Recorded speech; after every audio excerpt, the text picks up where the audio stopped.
Ketika Wang Lin melihat kera iblis tak menemukan sesuatu apapun di dalam lembah yang mereka datangi, Wang Lin pun merenung sejenak, memikirkan mengenai keadaan di dalam lembah itu. Dengan setelah beberapa saat mereka memikirkan hal ini, ia pun memutuskan untuk memasukinya. Saat segera tubuhnya pun tiba-tiba bergerak memasuki TKP dalam lembah. Masuk ke TKP dalam lembah, Wang Lin pun spontan dapat merasakan gelombang perpindahan kuno di dalamnya. Membuatnya pun segera mengeluarkan sepotong batu giok di tangannya, mencoba untuk merekam semua gelombang perpindahan kuno ini. Dengan setelah melakukan semua hal ini, tubuhnya pun perlahan menghilang muncul kembali di depan sebuah tebing.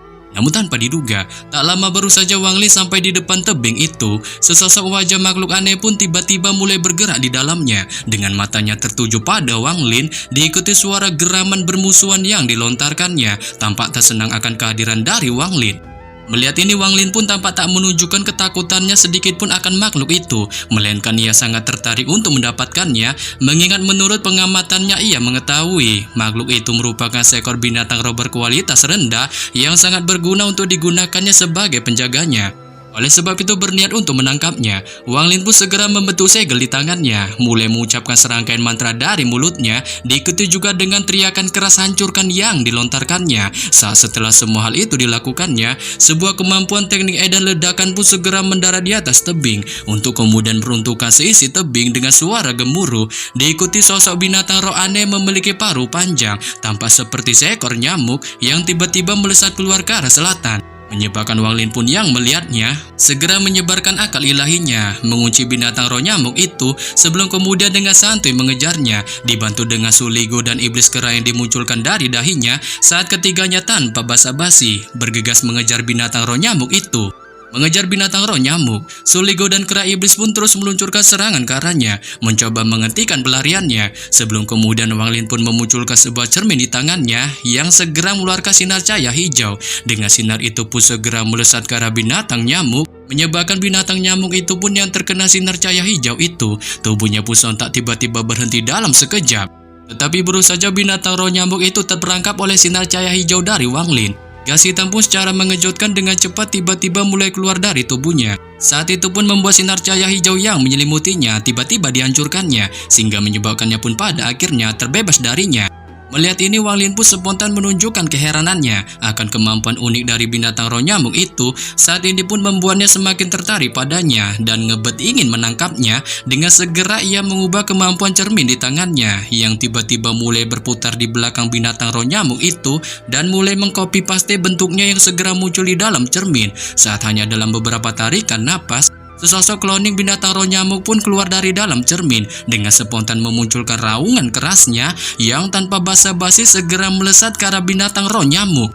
Sontak saja mendengar raungan kloningan binatang roh nyamuk KW. Itu pun menarik perhatian binatang roh nyamuk asli. Dengan segera ia berbalik melihat salinan dirinya yang dibuat langsung oleh cermin Wang Lin menggunakan tatapan ganasnya. Sebelum kemudian ia memutuskan untuk menghentikan pelariannya dan mulai melakukan pertarungan dengannya. Saat ia langsung mengarahkan belalai jarumnya yang tanpa ampun ditusukkannya ke arah binatang roh nyamuk KW. Saat hal ini pun lantas membuat binatang roh nyamuk KW yang melihatnya juga meluncurkan serangan belalai jarumnya, sehingga membuat keduanya pun kali ini saling berbalas serangan tusuk-menusuk. Melihat ini, Wang Lin pun berdiri di kejauhan dan dengan hati-hati menyaksikan buah kuantam antara dua binatang roh asli dan KW itu yang terus saling meluncurkan serangan brutal belalai jarumnya. Dengan setelah beberapa saat mengamati perbaku hantaman keduanya, ia pun segera menggerakkan tangannya ke arah cermin. Saat itu pun membuat binatang roh nyamuk KW yang dibentuk oleh cermin sebelumnya spontan tiba-tiba memperlambat gerakannya, menyebabkan binatang roh nyamuk asli pun yang melihatnya segera memanfaatkan kesempatan ini. Dengan segera ia tanpa ampun menusuk belalai jarumnya ke arah tubuhnya. Lalu secara barbar mulai mengisapnya sampai kering, sehingga membuat sang kloningannya itu pun mokat dalam sekejap dan langsung berubah menjadi sinar cahaya hijau yang segera kembali ke dalam cermin.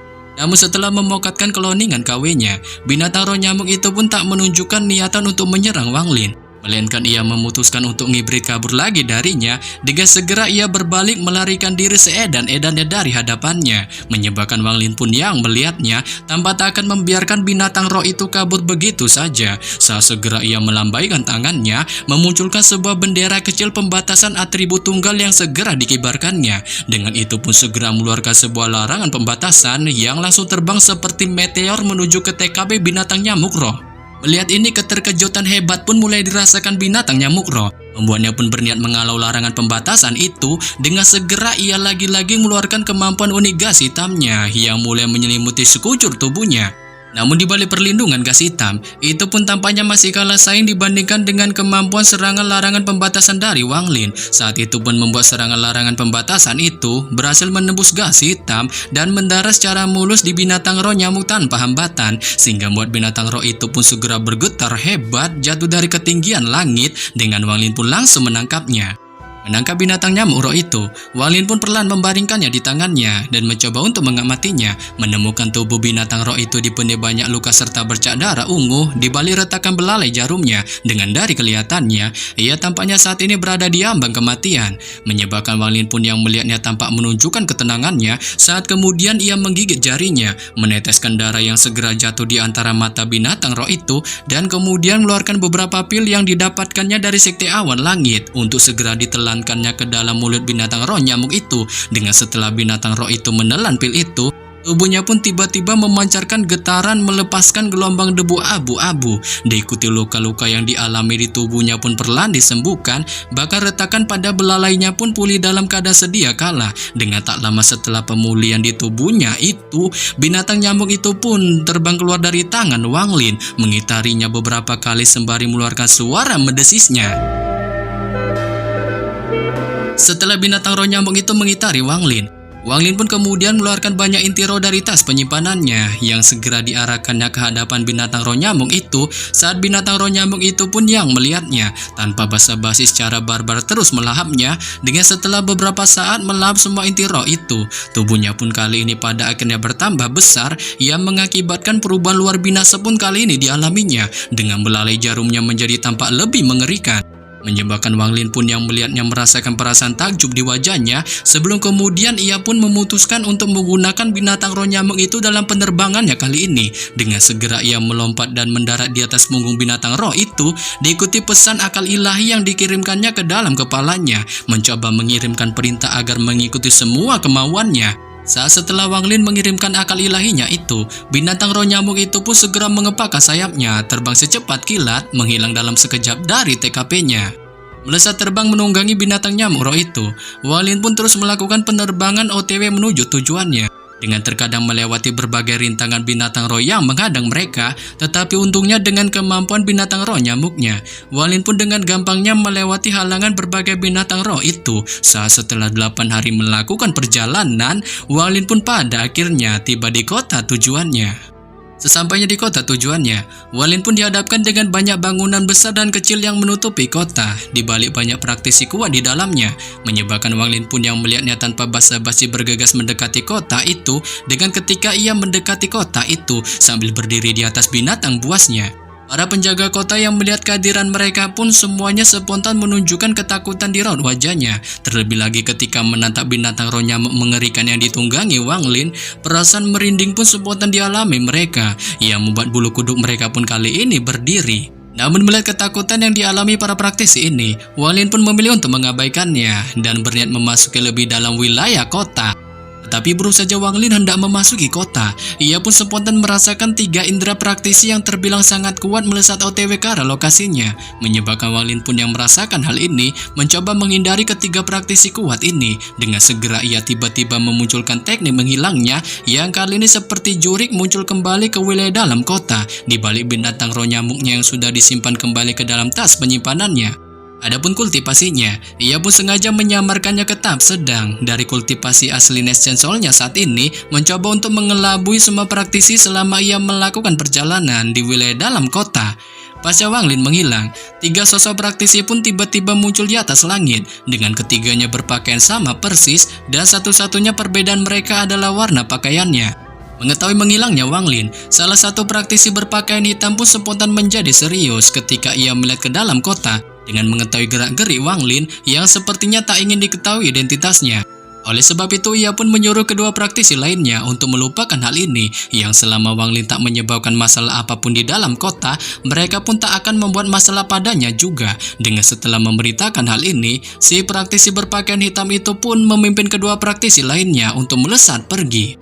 Bersama setelah kepergian trio praktisi itu, Walin pun kembali melanjutkan perjalanannya di dalam kota. Saat kali ini ia bisa melihat ada banyak toko di dalam kota, tetapi setelah melihat-lihat banyak toko dan kios, ia pun tak dapat menemukan toko yang memiliki peta untuk dijual. Dengan setelah berjalan-jalan sebentar di sekitaran banyak toko ini, ia pun perlahan berhenti di depan sebuah bangunan 3 lantai bernama Pavilion Pemurnian Harta Karun.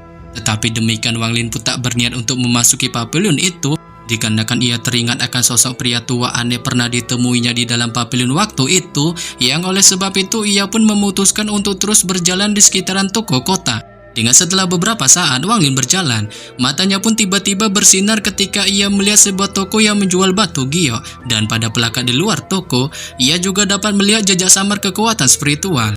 Kekuatan spiritual ini sangat redup, hanya orang yang telah mencapai kultivasi tahap Nechen Sola yang bisa melihatnya, dengan jikalau seseorang berada di bawah tahap kultivasi itu, mereka pun sama sekali tak akan bisa menyadarinya. Wang Lin pun menatap toko itu sejenak, sebelum kemudian memutuskan berjalan menuju toko. Tetapi baru saja Wang Lin hendak berniat berjalan menuju toko, ekspresi di wajahnya pun spontan tiba-tiba mengalami perubahan ketika ia melihat seorang pemuda berlari ke arahnya dengan penampilannya terbilang sangat tampan. Saat di belakangnya kali ini ada seorang pria parubaya secara cepat mengejar pemuda itu di balik ekspresi jahat di raut wajahnya. Dengan setelah beberapa saat keduanya melakukan mode kejar-kejaran, pemuda tampan itu pun tiba-tiba terhuyung-huyung jatuh tersungkur di depan Wang Lin dan juga menjatuhkan sebuah batu giok ungu dari tangannya, sebelum kemudian ia dengan panik meraihnya lagi dan mencengkeramnya secara erat di tangannya. Pada saat pemuda tampan itu terjatuh, pria parubaya itu pun tiba dan karena Wang Lin menghalangi jalannya, ia secara bang jago melambaikan tangannya, memberikan kode padanya untuk bergegas menyingkir. Menyebabkan Wang Lin pun yang mendengarnya, mengikuti perintah si tuwir itu, dengan segera ia menyingkir dari hadapannya sembari mengamati tubuhnya yang ternyata memiliki kultivasi cukup rendah di bawah kultivasinya.